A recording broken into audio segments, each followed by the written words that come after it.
Hello and welcome. Today I am going to discuss a poem by Thomas Gray. The title of the poem is Ode on the Death of a Favorite Cat Drowned in a Tub of Goldfishes. Thomas Gray belongs to the 18th century of English literature. 18th century was known for satire. It is also known as the age of reason. Dr. Johnson and Alexander Pope were the leading writers of this age. Therefore, it is also known as the age of Johnson and Pope.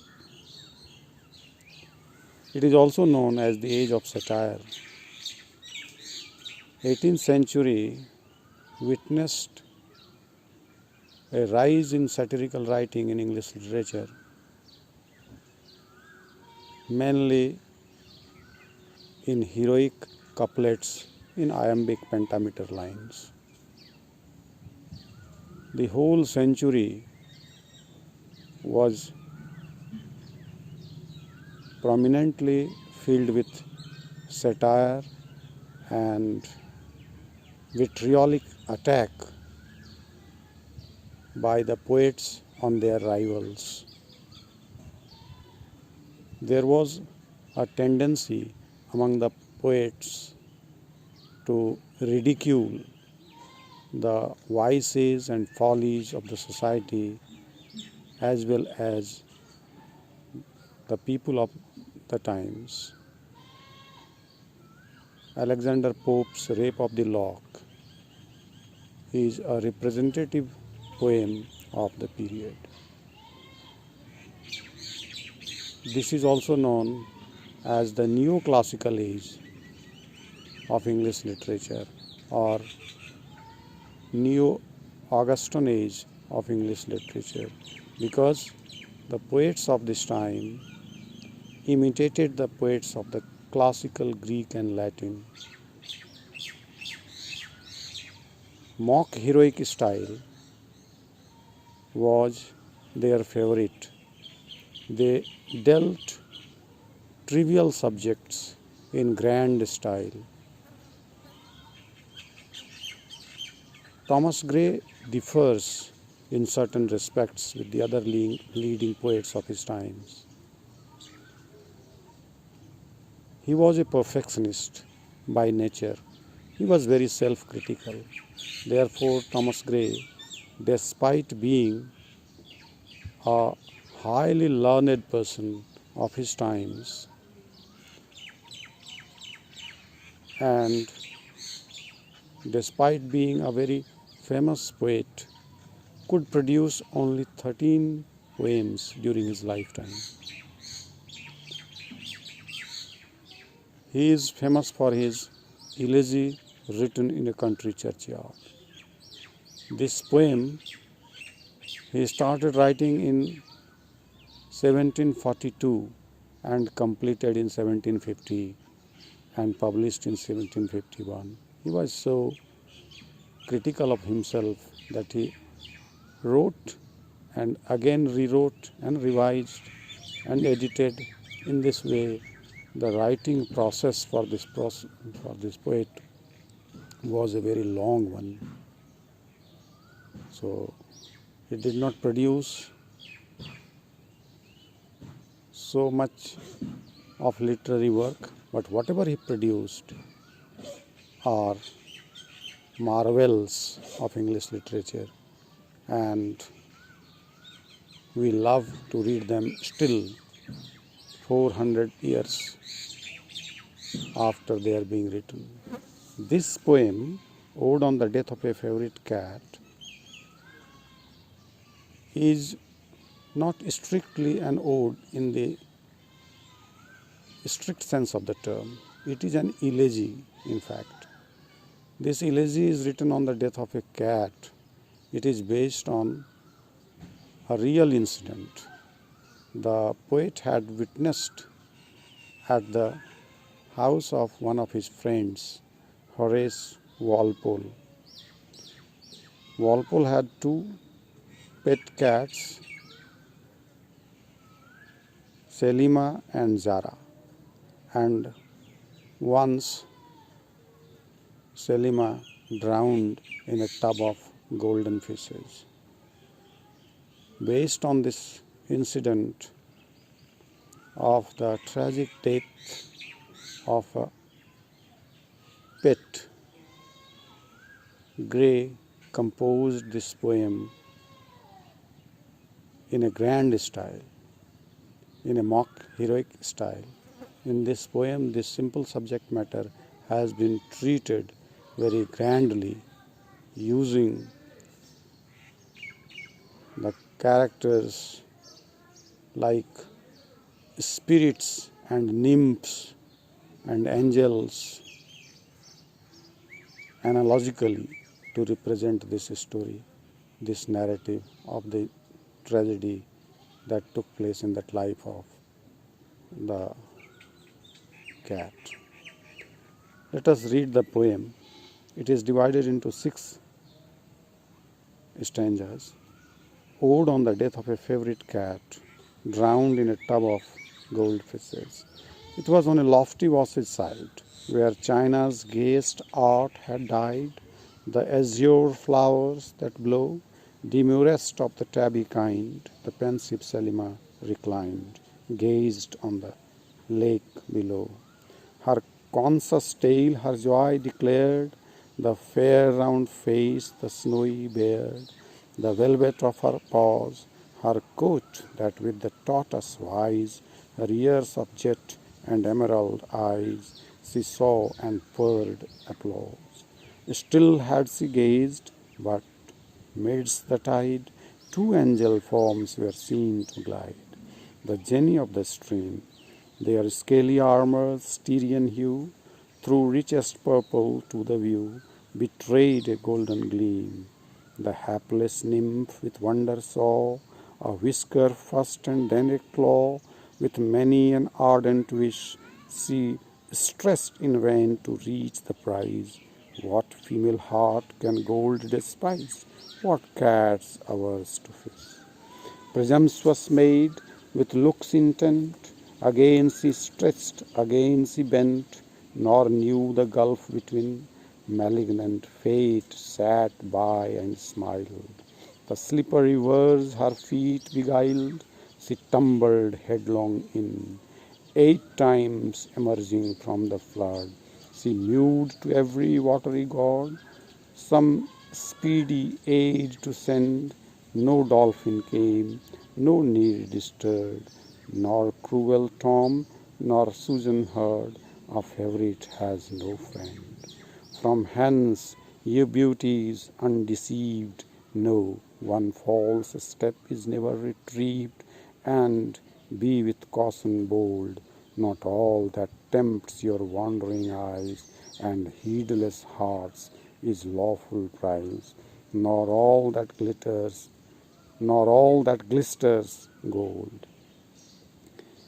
This is a story of the cat that was there.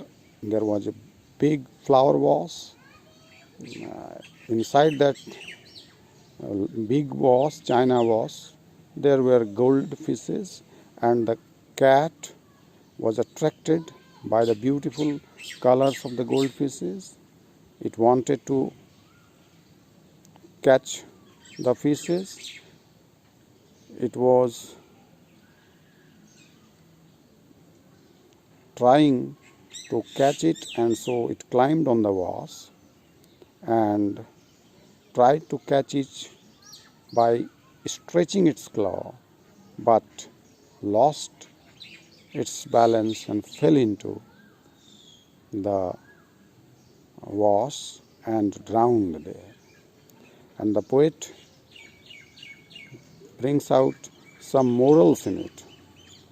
And in the 5th stanza, the poet says, a favorite has no friend.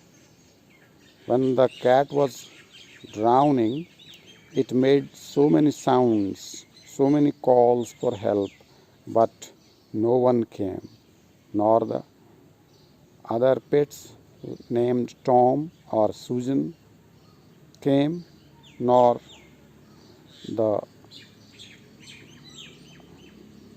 helpful creatures of the aquatic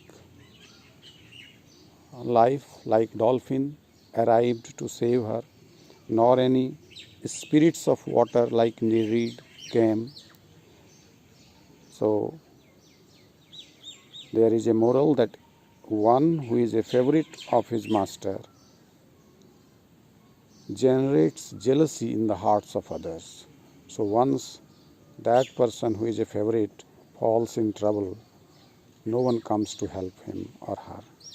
And again, in the last lines, the poet addresses the maidens, the beautiful people, the girls, beautiful ladies, to be aware of the dangerous attractions, false attractions, deceiving attractions which are not real, and once a false step is taken by them in order to satisfy their desire for beautiful objects, and if they do not think before they decide to act, if they become heedless, if their hearts become heedless, thoughtless, then they are also liable to commit this mistake. And once they commit a mistake, once a false step is taken, after that false step, if someone falls in, it is not possible to come back, to retrieve, to regain the security and safety of the previous place. And this poem is full of visual imageries of the vase, the color of the vase, and it gives the picture of the cat also in very detail. So visual imagery is abundantly present in this poem, and in expressions like the velvet of her paws, we find a type of tactile imagery also. And when she saw and purred applause, we have that auditory imagery also, and we have that kinesthetic imagery, or the imagery of movement, when the poet describes her fall into the tub by saying she tumbled headlong in. Here the word headlong alludes to Paradise Lost of Milton, where the Saturn was thrown from heaven and he fell headlong downwards.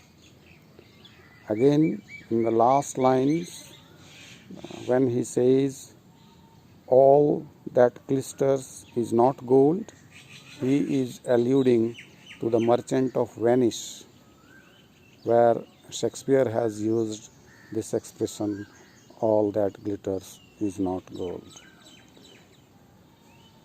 So we find that Thomas Gray has made a simple incident of a cat's death by drowning into a grand